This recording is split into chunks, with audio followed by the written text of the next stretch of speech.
So no, this title is not clickbait. I really do feel like it's time to consider switching to Android from iOS, so just give me a couple minutes to make my case. So I've been primarily daily driving an iPhone ever since the 5S back in 2013. Now before that, I pretty regularly use Android. I mean, phones like the Galaxy Note 2 and the HTC One M7 really were way ahead of their time, especially compared to the iPhones of their day. But once I got my hands on that iPhone 5S, I was hooked. Part of it was the camera was absolutely top of its class for back on its day. But on top of that, the performance and especially the fact that iOS 7 was such a big step forward in the design really did draw me back over to the iOS side of the camp. And once I was in. FaceTime, iMessage, the lock-in that you find with these Apple devices is really real. And in the last 7 years, I really haven't had a huge incentive to go outside of the iOS ecosystem. Now yes, I can and absolutely have continued to use Android devices as a secondary device, right? So when I'm reviewing something, when I'm spending time with it, I will absolutely switch over to that device. But after the week or a couple weeks or whatever the case is, that iPhone always has slid back, but not anymore. All of this started to change with this, the OnePlus 7T. Now, like most other devices, when I got it, I started to do my video on it, I spent some time with it, but the difference was this stuck around in my back pocket for most of last year, at least most of the end of last year, and for a couple of major reasons. First of all, I've always appreciated OnePlus phones for the very clean, simple build of Android with a lot of emphasis on performance. So that's one of the things that have always drawn me to the iOS side of the camp, because iPhones, almost without fail since that 5S, have been one of, if not the most powerful phone that you can get your hands on. And the 7T, especially with its 90Hz display, made some huge strides in really pulling me away from the iOS ecosystem, because I realized this phone had pretty much everything I needed, except for a good camera. Naturally, that brings us to today, where we of course have the OnePlus 8 as well as the OnePlus 8 Pro. Now these phones really do promise to deliver a full flagship experience, and specifically I've spent a lot of time the last few weeks using the OnePlus 8 Pro.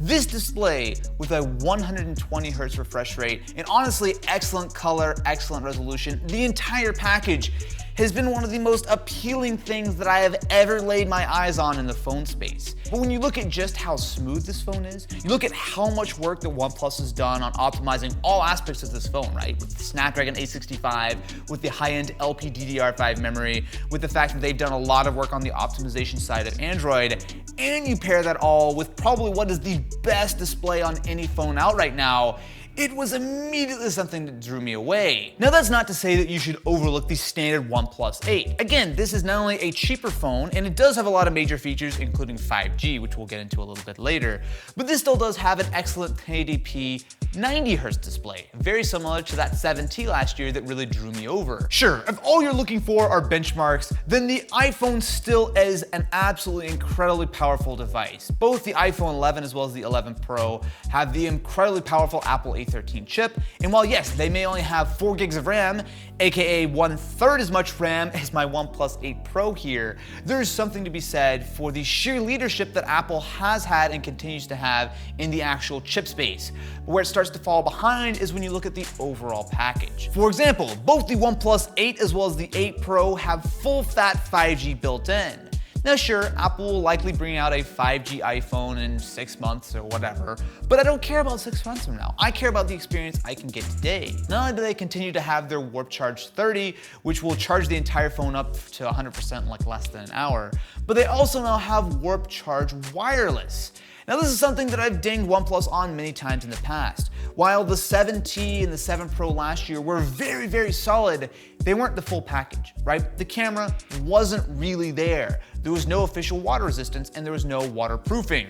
When you look at the 8 Pro, pretty much all of those things have been addressed. It not only has that super fast wired charging, but you almost get the exact same speed using the wireless charging.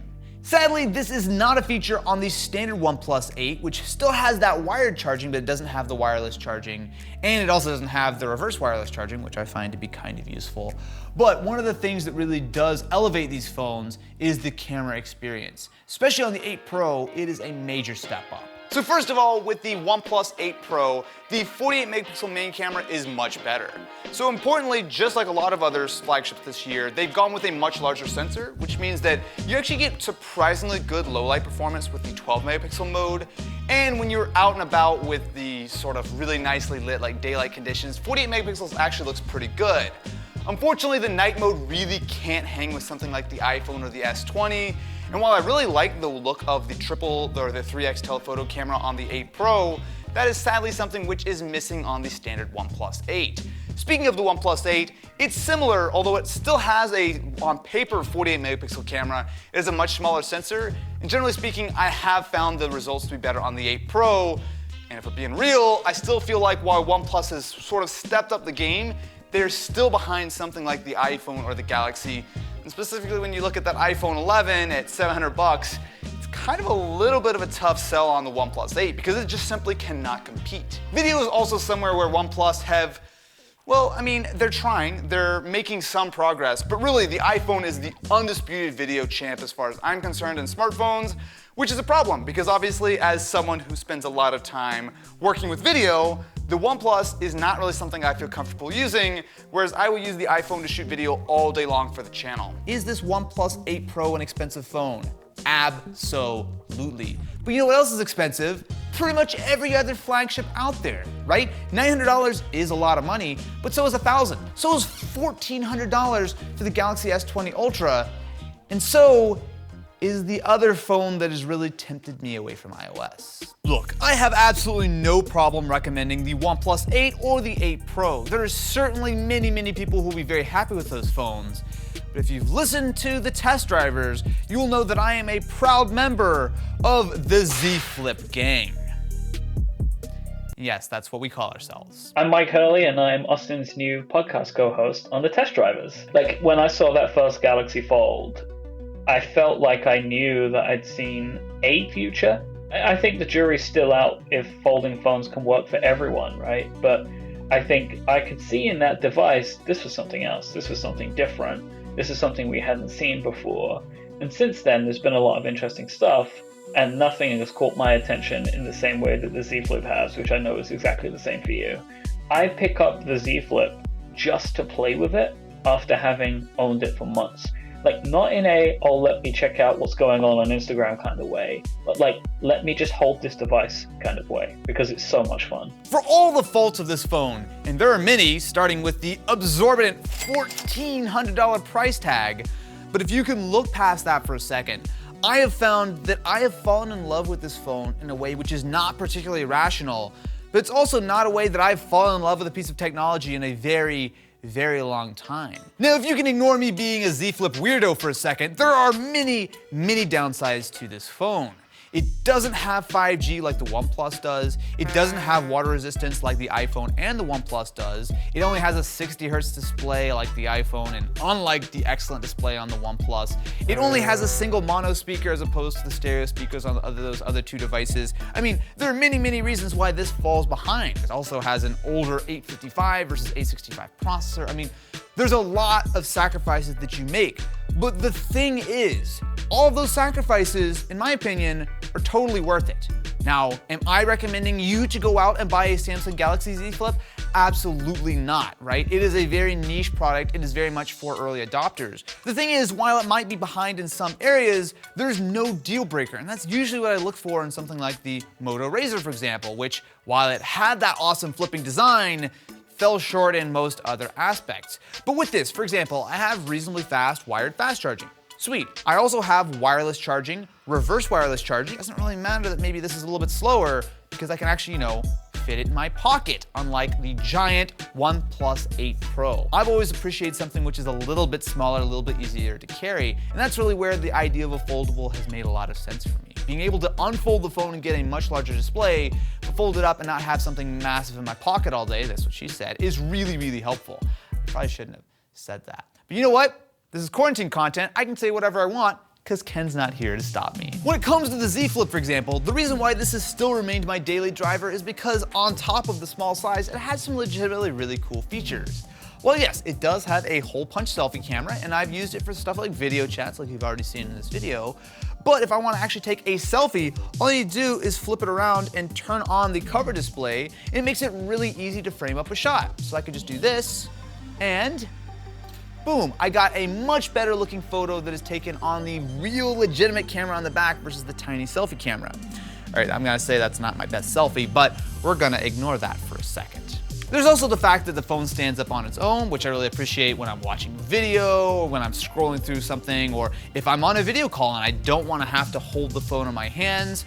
And yes, of course, there's the cool factor, right? This is what is new. Most people have never seen a folding phone. I can't tell you how many times before all of this stuff happened that people will be like, oh, what's that phone? Hey, that's pretty cool. It's just something that I appreciate because it still makes me smile.